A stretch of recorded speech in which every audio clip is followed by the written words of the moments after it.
Olá a todos, aqui é o professor Cláudio e hoje para refletir com vocês dois pontos que estão presentes numa carta que a filósofa e sindicalista, figura extremamente militante acerca dos ideais políticos que surgiam no início do século XIX, sobretudo no contexto da Revolução Russa.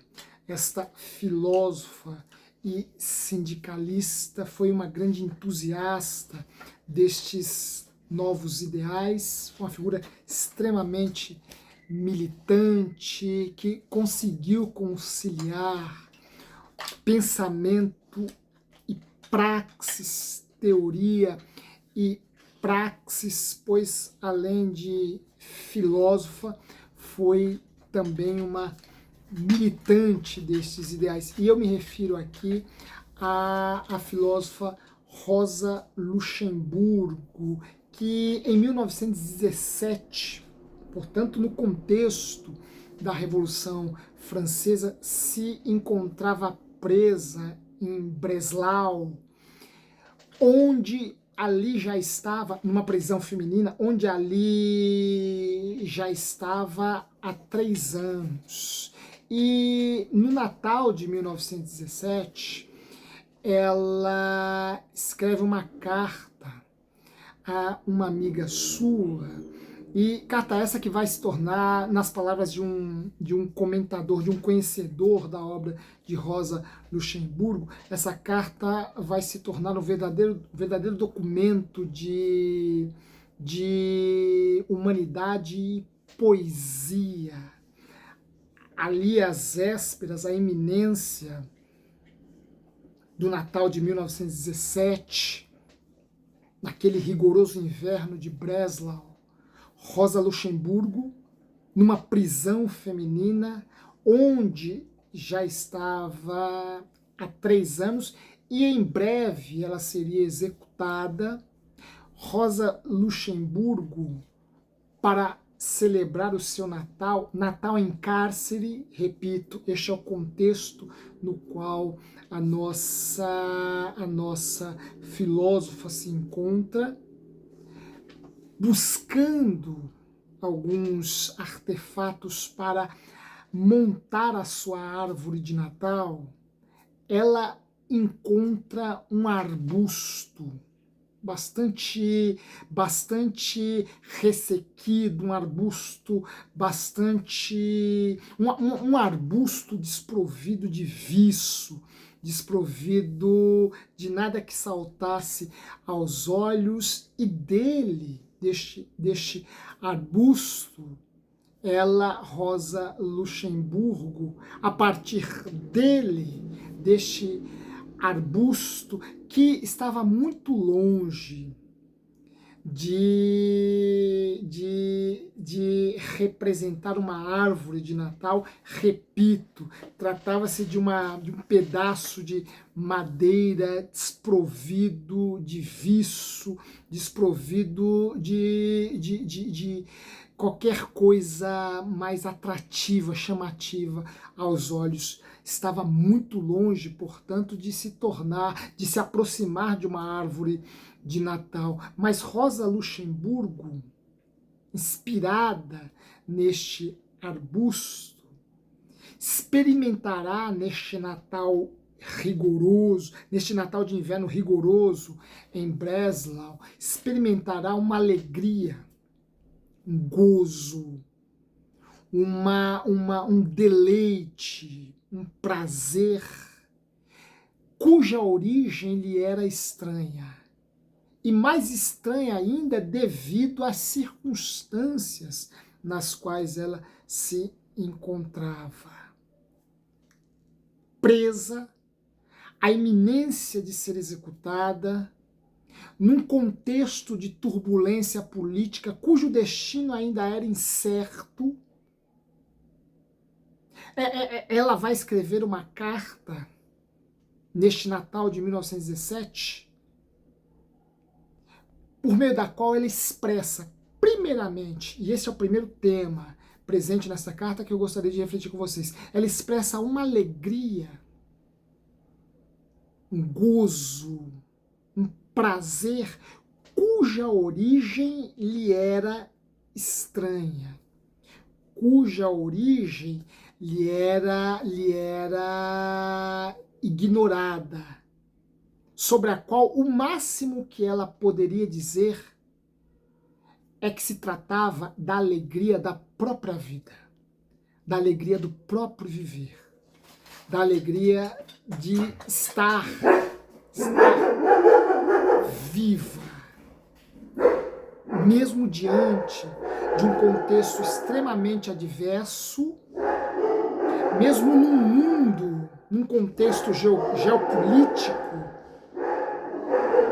turbulento, cuja sorte, cujo destino, cujo futuro eram bastante incertos. Ela experimenta uma alegria estranha, uma alegria cuja causa lhe era ignorada, uma alegria que não tinha nenhum motivo aparente de ser, mas uma alegria, cuja única razão só poderia ser a alegria de viver, a alegria da vida, a embriaguez de estar vivo, porque às vezes o estar vivo é um estado, o estar vivo implica uma alegria que se assemelha a um estado de embriaguez. Por quê? Porque é uma alegria que, vista por um terceiro, por alguém externo a todas aquelas circunstâncias, só pode ser uma alegria louca. Só pode ser a alegria de um ébrio, a alegria de alguém completamente desprovido de razão, a alegria de alguém completamente alheio às circunstâncias nas quais está imerso e inserido. Foi esta alegria que ela sentiu, cuja origem só podia ser a alegria de estar viva, a alegria de viver. Esta alegria de origem desconhecida é um primeiro tema que aparece na carta de Rosa Luxemburgo, que dá o tom humano e poético desta missiva. Um segundo tema é um tema que nos chama a atenção para o olhar sensível para as demais criaturas que habitam conosco neste planeta, neste mundo. Neste segundo tema, segundo momento da sua carta, Rosa Luxemburgo, nesta mesma missiva, descreve à amiga uma empatia que teve quando viu chegar uma carroça trazendo mantimentos, sendo carregada, conduzida por búfalos que foram capturados na Romênia. Búfalos que eram exibidos como um verdadeiro troféu. Estes búfalos carregados, conduzindo aquela carroça, tendo sido capturados na Romênia, tirados, portanto, de seu habitat natural para servir aos caprichos humanos, estes búfalos estavam em condições extremamente deploráveis, devido ao sofrimento que lhes era imposto, devido às chibatadas, aos percursos extremamente longos, extenuantes, por aquelas regiões adversas, durante invernos rigorosos. Enfim, um daqueles animais chamou a atenção de Rosa Luxemburgo, pois ele fixou nela o seu olhar, e ela fixou também nele o seu olhar, e este animal sangrava. Este animal esvaía-se em sangue, mas o seu olhar era um olhar manso e sereno. O seu olhar é um olhar manso e sereno. Ora, Rosa Luxemburgo viu naquele animal ensanguentado, mas que conservava o olhar manso e sereno. Ela viu pranto sofrido de uma criança não ouvido. Ela viu o choro não ouvido de uma criança. O pranto de uma criança sob um contexto de tortura, de violência brutal, que ela propriamente dita ignora a causa, desconhece a causa, não sabe de sua razão, de sua origem. Ora, o pobre animal não sabia por que era torturado. O pobre animal não sabia por que era fustigado. O pobre animal não sabia por que deveria fazer aqueles percursos tão longos e exaustivos. O pobre animal não sabia por que deveria carregar aquele peso sobre o seu lombo. O pobre animal ignorava tudo aquilo. Sangrava e mantinha os olhos serenos e mansos. Rosa Luxemburgo identificou no sofrimento deste animal o sofrimento de uma criança. Ela assemelha o sofrimento daquele animal ao sofrimento de uma criança que chora devido à violência que lhe era empregada, aplicada, sem saber o porquê, sem saber a causa de toda aquela brutalidade, se é que havia uma causa para toda aquela brutalidade, se é que havia uma causa justificável aquilo. Ela, Rosa Luxemburgo, roga ao condutor da carroça que tenha compaixão do animal, e ele, como resposta, fere novamente o animal e vocifera, dizendo que se nem aos homens se tem compaixão, do que se dirá a um animal, do que se dirá a um búfalo. Naquele momento, Rosa Luxemburgo chora copiosamente, e ela vai dizer que chorou mais do que ela choraria diante do sofrimento do próprio irmão, diante da dor do próprio irmão. E ela vai dizer que o choro dela era o choro daquele animal. Era um choro de empatia. Era um choro empático. E ali, naquela cadeia, diante daquela cena, ela tem uma intuição. Ela tem uma intuição por meio da qual ela conclui que não é apenas uma questão de humanidade ter compaixão das demais criaturas. Muito mais que isto, é uma questão de necessidade e urgência. Se compadecer das demais criaturas é uma questão de necessidade e urgência, pois é a própria empatia voltada para a natureza, é a própria empatia voltada para a natureza, é a empatia urgente e necessária, porque é uma forma de resistência contra a brutalidade injustificada, contra a brutalidade gratuita, contra a brutalidade irracional, contra a brutalidade desumanizada e desumanizadora.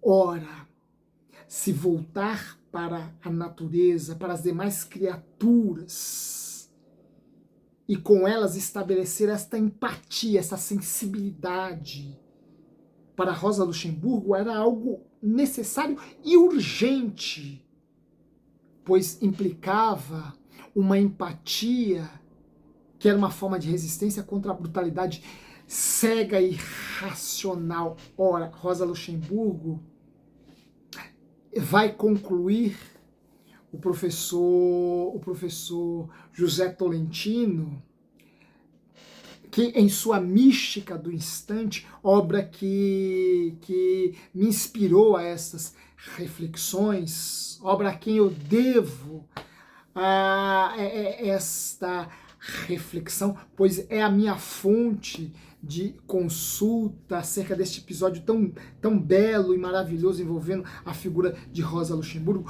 Ora, nessa epístola, Rosa Luxemburgo foi muito mais que uma filósofa ou uma sindicalista, ou uma militante política. Rosa Luxemburgo foi, na verdade, uma espécie de profetisa. Inclusive, nesta carta, ela vai, de forma extremamente misteriosa, profetizar os pogroms na Alemanha. Né? Veja, ela vai de alguma forma profetizar, antever os programas antissemíticos que seriam desenvolvidos pelo regime nazista. Três décadas após a sua 2 décadas após a sua morte. Ora, Rosa Luxemburgo também aqui anteviu uma necessidade, que é uma necessidade nossa, viu aqui uma necessidade que é uma necessidade extremamente contemporânea e premente. Esta necessidade que nós temos em olharmos para a natureza não como algo que existe para a nossa exploração gratuita, para a nossa dominação desumana, para a nossa dominação abusiva, predatória, nossa dominação sádica. Ora, Rosa Luxemburgo aqui é profética, foi profética também neste tema, pois ela nos convoca a um olhar sensível que temos que ter para com todas as demais criaturas, pois fustigá-las, oprimi-las, decorre de uma falta de sentimento, de humanidade, que em última instância não temos pela própria humanidade. O carroceiro vai dizer a ela, ora, vai dizer a ela castigando novamente o búfalo, o animal, vai dizer a ela, ora, se nem aos homens se deve ter compaixão, se nem aos homens, se nem para com os homens existe compaixão, o que se dirá a estes animais? E castiga o búfalo novamente. Ora, esta falta de empatia com a criatura, com a outra criatura, com a outra natureza, esta falta de empatia, dirá Rosa Luxemburgo, concluirá Rosa Luxemburgo, é uma empatia, é uma falta de empatia que precisa ser invertida, suprimida por empatia urgentemente, pois em última instância, o mal que é feito a um animal, o mal que é feito à natureza, reflete o mal que é feito ao próprio homem, à própria humanidade, em tempos em que as crises ambientais impõem sobre nós a necessidade de voltarmos para a natureza, para as demais criaturas, com uma sensibilidade que jamais deveríamos ter perdido, com uma humanidade que jamais deveríamos ter perdido. Essa missiva de Rosa Luxemburgo é uma missiva extremamente atual. E ela parte de uma consciência que é uma consciência ética, elaborada pelos gregos. E sobre ela eu já falei aqui em nosso canal. E sobre essa consciência eu já falei em nosso canal.